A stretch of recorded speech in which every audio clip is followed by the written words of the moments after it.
ఓం నమో వెంకటేశాయ నమ. ఓం శ్రీ సీతారామచంద్ర పరబ్రహ్మస్వరూపాయ స్వరూపిణే నమ. ఓం దక్షిణామూర్తే నమ. ఓం దత్తాత్రేయ నమ. మనం ఈరోజు ఆత్మబోధలో 22 శ్లోకం గురించి ఆత్మ యొక్క సుప్రకాశం, దాని యొక్క బ్రహ్మతత్వం గురించి మనం నేర్చుకుంటాం. శ్లోకం సార్ మన గురువు గారు ఏం చెప్పారంటే, ఆత్మావ భాసయత్యేకో, ఆత్మావ భాసయత్ ఏకో బుద్ధ్యాదీని ఇంద్రియాణ్యపి, బుద్ధ్యాది ఇంద్రియాణ్యపి దీపో ఘటాది వత్ స్వాత్మా జడైస్తైర్నావ భాష్యతే, జడైస్తైర్నావ భాష్యతే. అంటే ఆత్మ అవభాస ఎత్, ఆత్మ మాత్రమే ప్రకాశించే వస్తువు. మన శరీరం కానీ ఇంద్రియాలు కానీ ఇన్ని ఏవి ప్రకాశించవు, ఆత్మే ప్రకాశించాడు. ఎందుకంటే పరబ్రహ్మ స్వరూపం, దాని యొక్క అంశం కాబట్టి అది ప్రకాశిస్తుంది, శాశ్వతమైంది. మనం చెప్పుకుంటున్న రోజు 3 కాలంలో ఉన్నది చైతన్య స్వరూపం. అది ఒక్కటే ప్రకాశించే వస్తువు.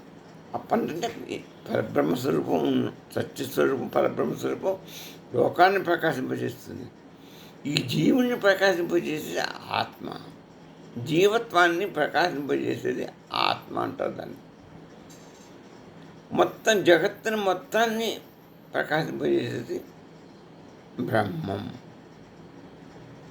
అట్నే ఆ బ్రహ్మ యొక్క స్వరూపమే, ఆ క్వాలిటీస్ ఈ ఆత్మ కూడా ఉంటాయి. ఆత్మ బ్రహ్మ, ఆత్మ ఈజ్ ఈక్వల్ టు బ్రహ్మ. మనం బ్రహ్మం గురించి చెప్పుకున్నాం, ఆత్మ గురించి కూడా చెప్పుకున్నాం, రోజు చెప్పుకుంటున్నాం. అయితే ఈ ఆత్మ అనేది మనకు తెలుసు, ప్రకాశవంతమైనది, 3 కాలములందున్నది, చైతన్య స్వరూపం అన్నది. మిక్కిది చైతన్య స్వరూపం ప్రకాశవంతమైనది. దాని ముందు సూర్యకాంతి కూడా పనికిరాదు. అది తెలుసుకోండి. ఆ పరబ్రహ్మ యొక్క ప్రకాశం ముందు 1000 కోట్ల సూర్యుడు కూడా పనికిరాదు. అంత ప్రకాశవంతమైనది పరబ్రహ్మ. ఈ ఆత్మ కూడా ప్రకాశవంతమైంది, చైతన్యవంతమైంది, జీవుడికి సంబంధించింది. ఈ జీవుడికి మాత్రమే ఆత్మగా ఉంటుంది. దాని పరబ్రహ్మతత్వమే, దాని క్వాలిటీసే దీని. అట్లనే ఇప్పుడు ఏమంటున్నాడు, బుద్ధ్యాది బుద్ధి, మనస్సు, ఇటువంటి ఇంద్రియాలు, అంతఃకరణాలు, ఇంద్రియాలన్నీ కూడా ఏవి కూడా ప్రకాశవంతమైనవి కావు. ఇంద్రియాలను కూడా ఆ ఇంద్రియాలని ప్రకాశవంతం చేస్తుంది ఈ యొక్క ఆత్మస్వరూపం.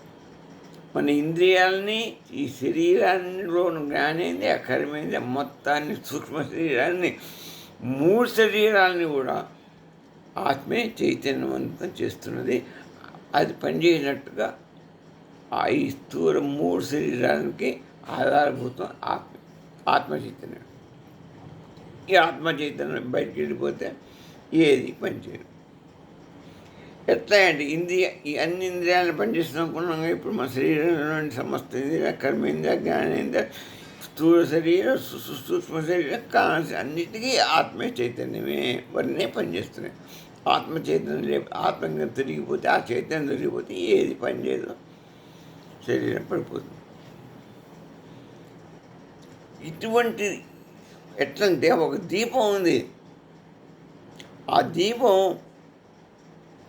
ఒక ఘటం, కుండలన్నిటిని దీపం దగ్గర పెడితే కుండలన్నీ మనకు ప్రకాశవంతంగా విపెరుగులో కనపడతాయి. మనకి కుండలన్నీ చీకట్లో ఉంటే కనపడవు.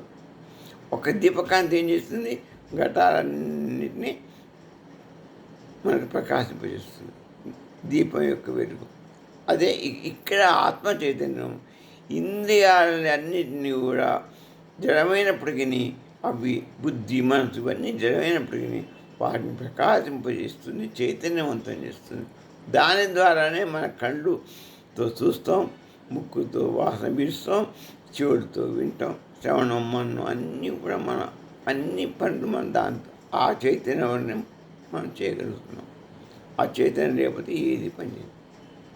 స్వాత్మ స్వ ఆత్మ అంటే మన యొక్క సుప్రకాశమైనటువంటి ఆత్మవర్ణనే ఈ జడమైన వాటిని ప్రకాశింపజేస్తుంది. కానీ ఆ జడమైన వస్తువులు ఈ ఆత్మని ప్రకాశింపబడవు.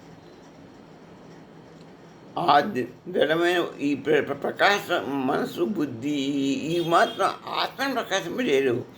ఆత్మే వాటిని ప్రకాశింపజేస్తుంది. సూర్యకాంతి వస్తే మిగతా వస్తువులన్నీ ఆటోమేటిక్ కనపడదు. కానీ ఈ సూర్యకాంతి సూర్యుని ఇవన్నీ ఏ ప్రకాశింపజేయదు.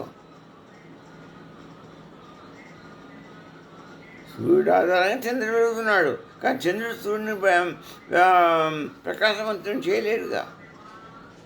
సూర్యప్రకాశమే చంద్రుని ప్రకాశవంతం చేస్తుంది. సూర్యప్రకాశమే ఈ భూమి మీద వస్తూ మనం అందరూ అన్ని పనులు తీసుకొని పెరుగుతూనే మనం చేసుకుంటున్నాం. మనం పోయి ఆ సూర్యుని అయితే మనం ఎప్పుడు ప్రకాశింపజేయలేదు కదా. అట్లనే ఈ ఆత్మ మాత్రమే అన్నిటినీ ఇంద్రియాలన్నిటినీ కూడా ప్రకాశింప చేస్తున్నది. ఈ ఆత్మ ఒకటే బుద్ధిని, మనస్సును, అంతఃకరణాన్ని, మొత్తం ప్రాణాన్ని, అన్నిటినీ, జ్ఞానేంద్రియాలు, కర్మేంద్రియాలు, ఈ శరీరం మొత్తాన్ని, 3 శరీరాలను కూడా ప్రకాశిస్తుంది. లైట్ ఒక గదిలో ఉంది, అక్కడ లైట్ వేస్తాం, ఆ కాంతి గదిలో ఉన్న వస్తువులన్నీ మనకు ప్రకాశించబడుతుంది. అట్లనే మన శరీరంలో ఆత్మ అనే చైతన్యమైన బల్బు లైట్ ఉంది కాబట్టి ఆ లైట్ వెలగగానే ఆ చైతన్యం వెలిగితే లోపల శరీరంలో ఉన్న భాగాలన్నీ పనిచేస్తాయి.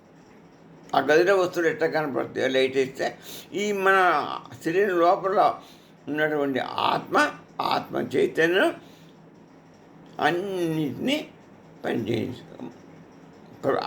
ఆత్మ ప్రకాశం చేత అన్నీ పనిచేస్తాయి, రాకపోతే పని. అయితే దీన్నే ఆత్మ సుప్రకాశవంతమైంది. దీన్ని బట్టి మనకి ఏం చేస్తుంది? ఆత్మ సుప్రకాశం, పరబ్రహ్మస్వరూపుడు సుప్రకాశవంతుడు, అంతులేని కూడా శుద్ధ స్ఫటిక స్వరూపుడు, చైతన్య స్వరూపుడు, శాశ్వతుడు, సర్వవ్యాప్తి.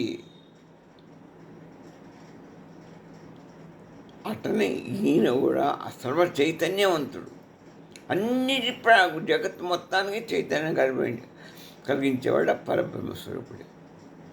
అట్నే ఈ ఆత్మ మన శరీరంలో ఉండి మన యొక్క శరీరానికి, 3 శరీరాలకి, మన ఇంద్రియాలకి, అన్నిటికీ వెలుగునిచ్చి మనతో పనిచేస్తుంది.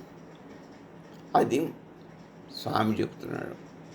అన్నిటికీ వెలిగించేది ఆత్మనే. ఆత్మ ప్రకాశం వల్ల ఇవన్నీ పనిచేస్తున్నాయి. వెలుగులో మనం ఇదవుతున్నాం. మనకు సూర్యుడు ఏం ఇస్తాడు? వెలిగిస్తాడు. దీపం వెలిగిస్తుంది. కానీ నిద్రలో సూర్యుడు ఉన్న మనకు ప్రపంచం కనపడదు. మనం నిద్రపోతున్నాం, సూర్యుడు వెలిగే ఉంటాడు, మనకు ప్రపంచం ఏమైనా కనపడుతుందా? కనిపించదు. ఎందుకని? ఆ చైతన్యం మన మనస్సుతో అనుసంధానం కాలేదు. మన ఆత్మ చైతన్యం మన మనస్సుతో అనుసంధానం కాలేదు. సూర్యుడు వెలుగుతున్నాడు, కానీ ఆ వస్తువులన్నీ ప్రకాశవంతంగా ఉన్నాయి, కానీ మనకు తెలియటం లేదు. ఎందుకు తెలియట్లేదు? ఆ సూర్యుడు కాంతిలో వెలుగుతున్న వస్తువులు మన మనస్సు దానికి మన బుద్ధి యొక్క దర్పణంలో పట్టండి, మనసు గుర్తించడే, మన బుద్ధి ఆ దర్పణంలో ప్రతిబింబించట్లేదు. కాబట్టి మనకు వాటి గురించి మనకు తెలియటట్లేదు. ఏ వస్తువు అయినా బుద్ధి దర్పణలో పడితేనే మనకు తెలుస్తుంది. ఇది రిమోట్ అంటాం మనం. ఎట్లా తీసుకుంటాం? నీ మనస్సు గ్రహిస్తుంది రిమోటు అని. అది బుద్ధి దర్పణం మీద దర్పణం అంటే అర్థం, అద్దంలో ఇది దీన్ని ప్రతిబింబజేస్తుంది. చేస్తే అక్కడ బుద్ధి ఇది చెప్తుంది మనసుకి, ఇది ఏంటంటే ఇది రిమోటు, ఇది పలానా వస్తువు, ఇది టీవీకి ఇది పలాని దానికి పనిచేస్తుంది అని అంత బుద్ధి ఎక్స్ప్లెయిన్ చేస్తుంది. ఎప్పుడు బుద్ధి దర్పణం మీద పడ్డప్పుడు మాత్రమే. ఆ బుద్ధి దర్పణం పడకపోతే మనకు పని చేయదు. బుద్ధి చెప్పలేదు, మనసు చూపించలేదు, బుద్ధి చెప్పలేదు. బుద్ధి వల్ల కాదు. అంటే బుద్ధి జడ్జిమెంట్ చేస్తుంది. అది ఏదండి ఎట్లా చేస్తుంది? ఆత్మ చైతన్యం తీసుకుపోయి మనస్సు తీసుకుపోయి బుద్ధి దర్పణ ప్రకాశం, ఆ చైతన్యం చేత బుద్ధి దర్పణ ప్రకాశం అవుతుంది. మరి ఇప్పుడు లైటింగ్ ఉండబట్టి నేను ఈ ఫోన్లో నేను మీతో నా ప్రతిబింబం కనపడుతుంది. లైట్ ఆఫ్ చేస్తే మీకు కనపడదు. ఇంకా దాని వెలుగు ఉండాలి. ఆ చైతన్యం యొక్క వెలుగు ఉంటేనే నీకు బుద్ధి దర్పణ మీద పనిచేస్తుంది. అద్దం ముందు పెట్టుకుంటే లైట్ బంద్ చేస్తే నీకు నీ ముఖం మీద చైతన్యం రావాలి, కనిపిస్తే అద్దంలో ప్రతిబింబిస్తుంది. అది తెలుసుకోమంటున్నాడు భగవంతుడు. అసలు వెలుగు ఏంటి? చైతన్యమే అసలు, అదే మూలం. లైటు మూలం, కాంతి సూర్యకాంతి మూలం. దానివల్లనే ప్రపంచ వస్తువులని కనపడుతున్నాయి మనకి. మనం అన్నీ చేసుకుంటున్నాం. మరి బుద్ధి జడ వస్తువు అంటే బుద్ధి జడమే, కానీ అది స్వయంగా తెలుసుకోలేదు. చంద్రుడు ఎట్లంటే చంద్రుడు స్వయంగా వెలుగుతాడా? చంద్రుడు వెలుగుతూనే ఉన్నాడు రాత్రిపూట, కానీ స్వయంగా వెలుగుతున్నాడా? కాదు. సూర్యకాంతి చేత ప్రకాశిస్తాడు. సూర్యకాంతిని గ్రహించి పగటిపూట రాత్రిపూట వెలుగునిస్తాడు, చల్లదనాన్ని ఇస్తాడు. అట్లనే ఈ బుద్ధి అనేది కూడా ఆత్మ చైతన్యం వల్ల బుద్ధిలో ప్రతిబింబించి దానివల్ల మనకు తెలియజేస్తుంది. ఈ జ్ఞానం అంతా బుద్ధి జ్ఞానం అప్పుడు పనిచేస్తుంది. ఆత్మ చైతన్యం ఆ బుద్ధి దర్పణ పడితే మొత్తం జ్ఞానవంతమై మనకు ఆత్మ చైతన్యం వల్ల జ్ఞానం బుద్ధి జడ్జిమెంట్ చేసి పలానా వస్తువు పలానా దాని పనికి వస్తుంది, పలానా విధంగా చేయమని జడ్జిమెంట్ చేస్తుంది. అంటే బుద్ధి జడమైనప్పటికీ ఆత్మ చైతన్యం వల్ల పనిచేస్తున్నది. దానివల్లనే మనం తెలుసుకుంటున్నాం. ఇప్పుడు దీపం ఉంది, అది కుండని వెలిగిస్తుంది. కుండలని ఘటాలని పెట్టాము, చీకట్లా కనపడవు, అది కుండని వెలిగిస్తుంది. ఈ లైట్ ఉంది, లైట్ వేస్తే గదిలో చీకటిపోయి మనకు గది మొత్తానికి కాంతి ఏర్పడుతుంది. అన్నిటిని వెలిగితే అన్ని వస్తువులు మనకు తెలియజేస్తుంది. కానీ ఈ కుండ ఆ దీపాన్ని వెలిగిస్తున్నది. దీపమే కుండను చూపిస్తున్నది, కానీ కుండ దీపాన్ని చూపించట్లేగా, వెలిగించట్లేదా? ఆ దీపకాంతే కుండను చూపిస్తుంది, కానీ కుండానికి కాంతి లేదు. అది స్వయం ప్రకారంగా అది జడం. అట్లనే చంద్రుడు వెలుగుతున్నాడు, కానీ ఆయన స్వయం ప్రకాశుడు కాదు. సూర్యకాంతి తీసుకొని ఆయన వెలిగిస్తున్నాడు. అట్లనే మనకు బుద్ధి జడమైనప్పటికీ అది ఆత్మ చైతన్యం ద్వారా అది జడ్జిమెంట్ జ్ఞానాన్ని ఇస్తున్నది, అన్నీ తెలుపుతున్నది. మన వస్తువుని ప్రతిదాన్ని ఈ ప్రపంచంలో ఈ జీవత్వానికి తోడే అన్నిటిని మనకు తెలియజేస్తున్నది బుద్ధి. మనస్సు బుద్ధి అన్నీ చేస్తున్నది ఆత్మ చైతన్యం అని. ఒక్క మనసు బుద్ధి కాదు, అంత మనం టోటల్ బాడీ చేస్తుంది. అందుకనే ఈ ఉపనిషత్తులు ఏమంటున్నాయంటే తమేవ భాంత మనుభాతి సర్వం, తమేవ భాంత అనుభాతి సర్వం. అంటే ఈ ఆత్మ ప్రకాశించుతూనే అన్నీ ప్రకాశిస్తుంది, శరీరం మొత్తం ప్రకాశిస్తుంది. సూర్యుడు వెలుగుతుంటే చీకటి పోతుంది, అంత ప్రపంచం అంతా వెలుగుతుంది, అన్ని వస్తువులు కనపడుతున్నాయి, మనం చేస్తాం. అలా అసలు అందుకని ఈ మన శరీరానికి ఆత్మే జ్యోతి, ఆత్మే ప్రకాశ వస్తువు. దానివల్లనే మన ఇంద్రియాలు అన్నీ, మన యొక్క శరీరం మొత్తం పనిచేస్తున్నది అనేది మనం తెలుసుకోవాలి. ఏ చిదాభాసత్వం అని అంటారు. చిదాభాసత్వం అంటే ఏంటి అంటే చైతన్యం, ఆత్మ చైతన్యం ప్లస్ బుద్ధి కలిపితే జీవానుభవం వస్తుంది. అంతేగా మరి ఇప్పుడు చెప్పిందంత అదేగా నేను. బుద్ధి దర్పణం అది పనిచేయడం ఆత్మ చైతన్యం వల్ల, ఆత్మ లైటింగ్ వల్ల మనకు ప్రతి వస్తువు బుద్ధి దర్పణంలో ప్రకాశవంతంగా కనపడుతుంది. అప్పుడు మనం బుద్ధి చెప్తుంది ఇది ప్రాణ వస్తువు, ఇది ఇది అన్నీ చేయబడుతుంది. ఈ మనస్సు ఆ వస్తువును గ్రహించి ఎమ్మడి బుద్ధికి అందిస్తుంది, బుద్ధి దర్పణం చూపిస్తుంది. ఇది ప్రాణ వస్తువు ఏంటి అని అంటే అది ఆ బుద్ధి జ్ఞానం కలదు, జడ్జిమెంట్ చేస్తుంది. ఇది ఫలానా వస్తువు, ఫలానా మనకు చెప్పగలదు. ఎప్పుడు జ్ఞానం ఉంటే అదే చిదాభాసుడు అంటారు దాన్ని. ఆ ప్రతిబింబం ఉంది లేదా, ప్రతిబింబం పడితేనే బుద్ధర్పణలో ప్రతిబింబం పడితేనే అది చెప్పగలుగుతుంది, రాకపోతే చెప్పలేదు. ఏం చెప్తుంది అది? ఉట్టి అర్థం ఏం చెప్పలేదు. అద్దంలో మనం చూపిస్తే అది చెప్తుంది ఇది ఫలానా వస్తుంది. దాన్ని ఏం ప్రకాశం కాకపోతే మనకు అది ఏం చెప్పలేదు, జరగదు. అందుకని దాన్ని చిదాభాసుడు అన్నారు. చిదాభాసుడు పరమశుద్ధిగా ఉండాలి. ఎంత చైతన్య దాన్ని ఆ బుద్ధి దర్పణని మనం ఈ యొక్క కర్మల వల్ల అన్ని ఈ పంచకోశాల వల్ల దాన్ని మలినమైపోతుంది. బుద్ధి దర్పణం మలినమవటం వల్ల ఆత్మ చైతన్యం అందులో ప్రకాశపడింపబడుతుంది. నీ చిదాభాసుడు మలినమైపోతున్నాడు. దీనివల్ల నువ్వు చేసే పాపకర్మలు, పుణ్యకర్మలు, దానికి వచ్చే ఫలితాల వల్ల అది మలినమైపోతుంది బుద్ధి దర్పణం. అట్లనే ఈ పంచకోశాల వల్ల కూడా అది మలినమైపోతుంది. పంచకోశాల యొక్క నిర్ణయమే కదా ఈ శరీరం. ఈ పంచకోశాలు ఉన్నది మనసు సంకల్పం చేస్తే ఆ చేసే పనుల వల్ల కర్మ ఫలితాలు వస్తాయి. ఆ ఫలితాలే నీ యొక్క కర్మ ఆవరణలుగా పొరలుగా కమ్ముకొని మలినమైపోయి నీ బుద్ధి దర్పణంలో వస్తువులు జడమైపోయి కూర్చుంటుంది. ప్రకాశం ఏ వస్తువు ప్రకాశం కాదు. నీ జ్ఞానాన్ని ఇవ్వవు. దాని మీద వస్తువు పడకపోతే నీ జ్ఞానాన్ని రాదు. జడ్జిమెంట్ చేయలేదు. బుద్ధి ఏం చెప్పలేదు.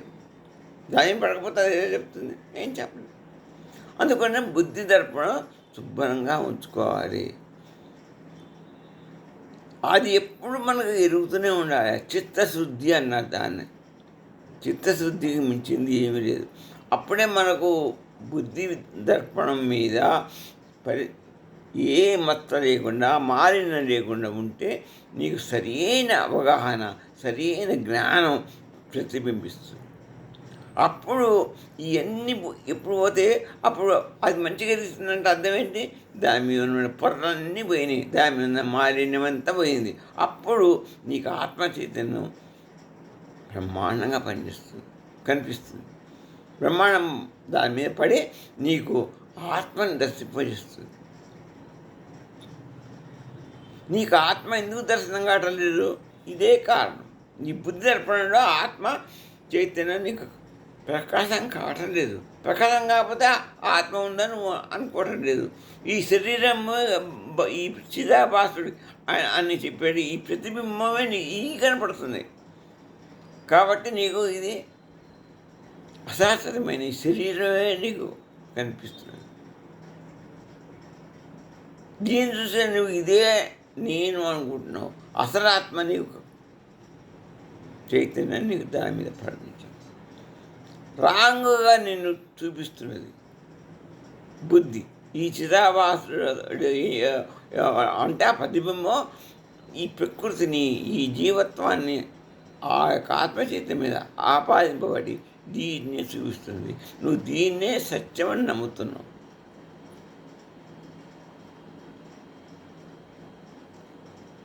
ఇంతకంటే చెప్పడం నాకు చేత కాదు. ఇప్పుడు అర్థమైంది కదా. ఆ ఆ బుద్ధి దర్పణాన్ని మీరు సరైన దిశలో సరైనటువంటి ఇది స్వచ్ఛంగా ఉంచుకోవాలి. అప్పుడు ఆత్మ ప్రకాశం బాగా కనపడుతుంది. ఆత్మ ప్రకాశం కనపడదంటే ఆత్మ దర్శనం నీకు లభించినట్టే. అప్పుడు ఆత్మజ్ఞానం కలుగుతుంది, నీకు స్వదర్శనం కలుగుతుంది. విరాట్ స్వరూపుడు దేవుడు కనపట్లంటే ఎట్లా కనపడతాడయ్యా నీకు? ఆయన అసలే అవిక, ఆయన ఆకార సాకారుడు కాదు, ఆకారం లేనివాడు, సర్వజ్ఞుడు, సర్వ ప్రకాశాన్ని ఇస్తాడు, సర్వ ఇది ఇస్తాడు, సర్వ చైతన్యం ఇస్తాడు. ఎప్పుడు ఉంటాడు, నీలోనే ఉన్నాడు, ఆత్మస్వరూపంలో నీలో ఉన్నాడు. అయినా నీకు కనపట్టలేదు అంటే కారణం ఏంటి? ఎవరు కారణం ఉందా? ఆ దేవుడు లేని చోటు ఎక్కడ ఉంది? అన్ని చోట్ల అంతటా సర్వత్రా వ్యాపించి ఉన్నవాడు పరమాత్ముడు. జీవత్వంలో ఆత్మగా ఉన్నాడు, పరమాత్మ స్వరూపంలో జగత్తులో ఉన్నాడు. ప్రతి ప్లేస్లో నీ పక్కన ఉన్నాడు, నీ ఎదురుగా, నీ వెనుక, పక్కలు, సర్వస్వం, పైన కింద అంతటా ఆ పరమాత్మ చైతన్యం, పరమాత్మ స్వరూపుడు వ్యాపించి ఉన్నాడు. కానీ నువ్వు దాన్ని గుర్తించలేకపోతున్నావు. దేనివల్ల? నీ బుద్ధి దర్పణం మాసిపోయింది, అది బంధనాల చేత కట్టుబడి పూడిపోయింది. అది నీ పంచకోశాలతోనే విక్షేపించబడ్డది, ఆవరించబడ్డది. అందుకొరకనే నీకు ఆత్మ చైతన్యం బయటికి రావట్లేదు. ఆత్మను నువ్వు కనుగొనలేకపోతున్నావు, ఆత్మజ్ఞానాన్ని సంపాదించలేకపోతున్నావు, నీ పరమాత్మ స్వరూపుని చూడలేకపోతున్నావు, పరమాత్మ చైతన్యాన్ని గ్రహించలేకపోతున్నావు. పరమాత్మ స్వరూపాన్ని గ్రహించినాడు నీకు ఈ ప్రపంచంలో ప్రతి చోట దైవమే కనపడుతుంది, బ్రహ్మమే కనపడతాడు. ప్రహ్లాదుడికి అందుకునే ఆయన ఆత్మ స్వచ్ఛమైన ప్రకాశం, 24 గంటల ఆయన ఆ చైతన్య ప్రకాశం మీద ఆధారపడ్డాడు. ఈ ప్రపంచ వస్తువుల మీద దీని మీద ఆధారపడలేదు. అందుకొరకనే ఇందుగళ్ళందు లేడు సర్వోపగతుండు, ఎందెందు వెతికినా అందందే కళ్ళని చెప్పగలిగినటువంటి సామర్థ్యం బుద్ధిమంతుడైన. బుద్ధి అంటే ఆయన బుద్ధిలో ఆయన దర్పణం అంత 1000 కోట్ల సూర్యకాంతి ప్రకాశిస్తున్న బట్టి ఆయనకి దేవుడు ఎప్పుడు కనపడుతూనే ఉన్నాడు. ప్రకాశం కోటి సూర్యుడు మాత్రం ప్రకాశం ఆ బుద్ధుడు యొక్క విరుగుతుంటే ఇక అంత చైతన్యం అంత విరుగుడు ఇక కనపడకుండా ఎక్కడికి పోతాడయ్యా ఆ స్వామి? ఆయనకు అంతా కనపడుతున్నాడు. హిరణ్యకశిపుడు బుద్ధి మాన్యమైంది, అందుకని వాడికి కనపడి ఎక్కడ ఎక్కడ ఎక్కడ అని కొడుకుని అడిగితే తెలుసుకుంటున్నాడు. మనం కూడా దేవుడు లేడు లేడు అంటున్నాం, ఎందుకు? మన బుద్ధి మాంద్యం చేత. ఏ ఉంటే కనపడేమంటాం? బుద్ధి మాంద్యం చేత. బుద్ధి దర్పణని మొత్తం మార్చిపోయింది, మసలం మారింది, మందం అయిపోయింది. అది బహుమందం అయితే దేవుడు లేడంటాడు, కొంచెం మందం అయితే కనపడేమంటాడు, ఇంకా మందం అయితే అసలు దేవుడు లేడు మొత్తం నేనే అంటాడు. హిరణ్యకశిపుడు ఇది ఇక్కడ అసలు అర్థమే కనపడదు. బుద్ధి అని దర్పణం కనపడుతున్నాయి వాడికి. కాదు వాడికి ఇక కనపడకపోతే ఇంకా అసలు ఇంకేం మాట్లాడతాడు? లేడంటాడు. ఇప్పుడు దేవుడు లేడన్న వాళ్ళందరూ ఇదే కదా. వాళ్ళ బుద్ధి మార్చి ఆ బుద్ధి దర్పణం పనిచేయట్లేదు వాళ్ళకి, పూర్తిగా మార్చిపోయింది. పొద్దున్న వాళ్ళు అలా చెప్పాలి, వాళ్ళే చార్వాకులు. ఈ బుద్ధిని దర్శనం చేసుకోవడం కొరకు, ఈ ఆత్మదర్శనం కొరకు, ఈ ప్రకాశం తీసుకోవడం కొరకు ఈ బుద్ధి ఇది ఎలా మనకు ఇదవుతుంది, శుద్ధమవుతుంది అంటే జ్ఞానం.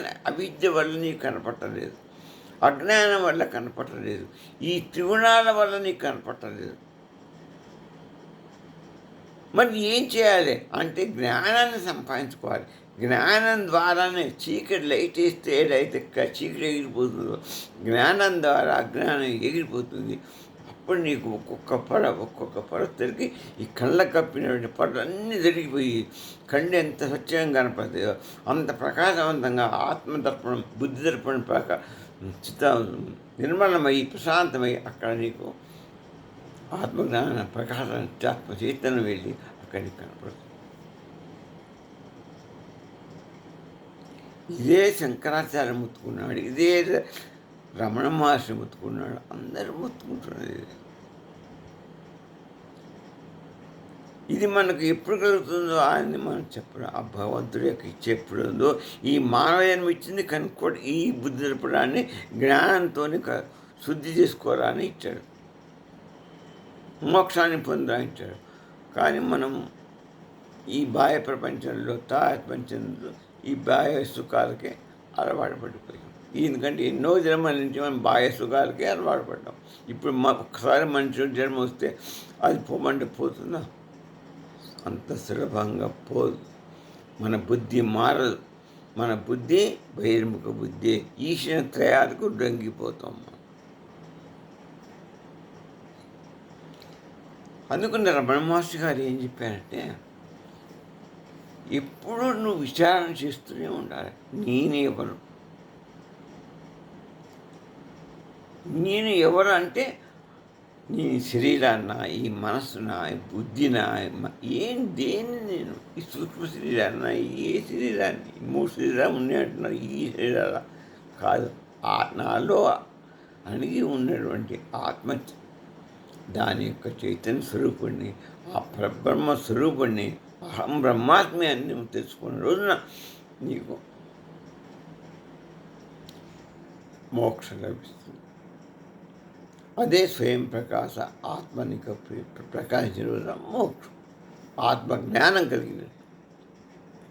అది రమణ మహర్షి చెప్పింది. నీ శరీరం మీద పెట్టమగా కాదే అర్థమైంది.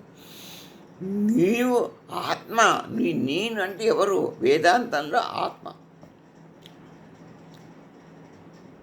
ప్రాపంచీకరణలో నేనంటే శరీరం. నేనని ఈ ప్రపంచీకరణలో తారతమ్యం చెంది నేనంటే శరీరం, ఇదంతా దీన్నే భావిస్తున్నాను. అది కాదు నీవు. నేను అనేది ఆద్య వేదాంతంలో ఆత్మ అనే భగవత్స్వరూపం యొక్క అంశమైన ఆత్మ చైతన్యం నీవు.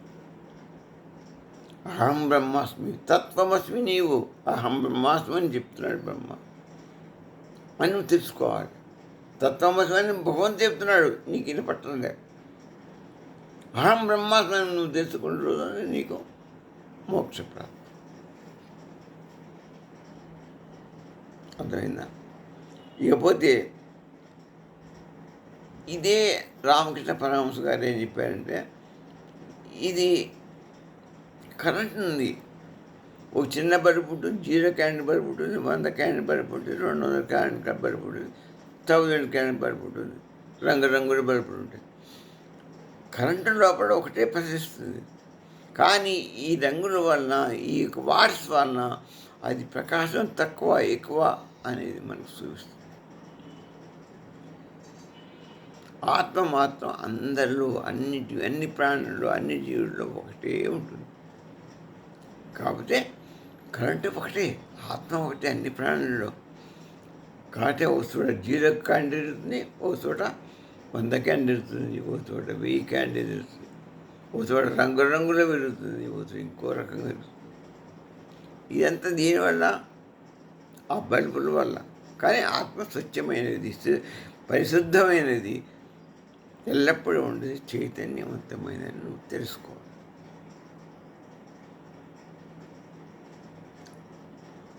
అది స్వామి వివేకానంద కూడా ఇదే చెప్పాడు. The soul is self effulgent. You are not the body, not the mind, you are pure consciousness అన్నాడు ఆయన. అద్వైత మదస్సులు ఏం చెప్పారు? ఆత్మ స్వయం ప్రకాశమైనటువంటి బ్రహ్మం, జగత్తు మిథ్య. ఈ చైతన్యంతో, పరమాత్మ చైతన్యంతో ఆధారభూతం జగత్తు, ఆత్మ చైతన్యంతో ఆధారపడింది జీవత్వం. ఇక విశిష్టాద్వైతం వాళ్ళు ఏం చెప్పారు? జీవ చైతన్యం పరమాత్మ ఆధారం. ఈ జీవ చైతన్యం ఉన్నది ఎంత పరమాత్మ యొక్క ఆధారం. అంటే ఆత్మ ఉన్నది, ఆత్మ పరమాత్మని అధీనం ఉంది కాబట్టి ఆయన యొక్క ఆధారం, ఆయన ప్రసాదమే నీకు. ఆయన నీకు ఆత్మ ఉంచిన ఆ చైతన్యాన్ని నీలో ఉంచిన నాడు నువ్వు ఉంటావు, లేకపోతే పోతావు. నువ్వు చైతన్య ఆధారం ఎవరి వల్ల? నా విష్ణువు వల్ల, నారాయణ వల్ల, భగవంతుడి వల్ల అంటారు వాడు ఇస్తారు. ఇక ద్వైతం వాడు ఏమంటారు? అసలు నువ్వు ఈ జీవుడు వేరే, భగవంతుడు వేరే. ఆ దేవుడు పరమాత్ముడు, ఆయన ప్రకాశం అఖండం, అది జగత్తుకు మూలం. అతనే జీవుడు స్వల్పుడు, అల్పుడు. అందుకని నీ జ్ఞానం పరిమితమైన ప్రకాశం అని చెప్తుంది. అది ఇక మన జాగ్రత్త అవస్థలో మొత్తం మన ఇంద్రియాల ద్వారానే మనం చైతన్యవంతులు అవుతాం. ఈ ఆత్మ బయట పూట ఇంద్రియాలు అన్నిటికీ మన కర్మేంద్రియ జ్ఞానేంద్రియ అన్ని పనిచేస్తే ద్వారానే మనం చైతన్యం ఉందని తెలుసుకుంటాం. స్వప్నస్థితిలో ఏం చేస్తాం? అంతఃకరణాల వల్ల మనసు, బుద్ధి మాత్రం పనిచేస్తుంది. ఆ వాటి వల్ల స్వప్నాలు కూడా వస్తే నీకు అది తెలిసిపోతూనే ఉంటుంది.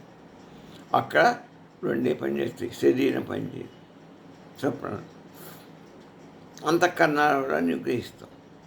ఇక సుషుప్తావస్థలో నీకు అది గాఢ నిద్ర ఏమీ తెలియదు, కానీ నీకు చైతన్యం మాత్రం ఉంటుంది.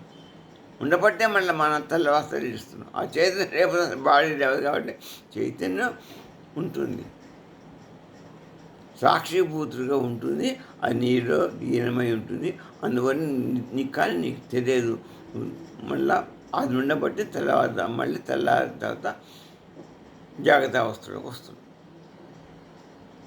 ఈ తురియ స్థితిలో పూర్తిగా బ్రహ్మస్థితి.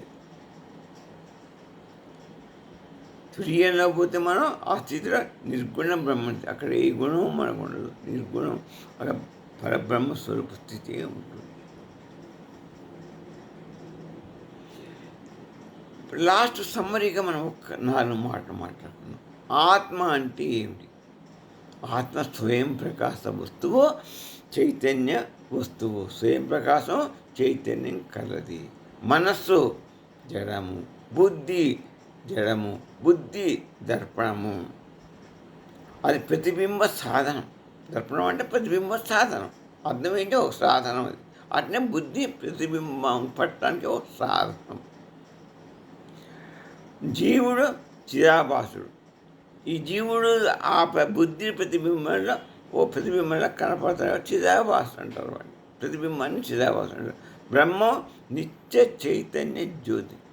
పరబ్రహ్మం నిత్యం తన చైతన్యాన్ని ప్రపంచకానికి ఇచ్చి దీన్ని ఇచ్చేస్తున్నాడు. మన శరీరానికి ఇచ్చి మన జీవుల్ని, ప్రపంచకాన్ని ఆడిస్తున్నాడు. ఆయన జ్యోతి, ఆయన ప్రకాశం లేకపోతే మనం ఎవరు? ఏది ఈ జగత్తు లేదు, ఈ జీవులు లేరు. మనం ఈరోజు ఎపిసోడ్ చూస్తాం. ముగిద్దాం. స్వస్తి.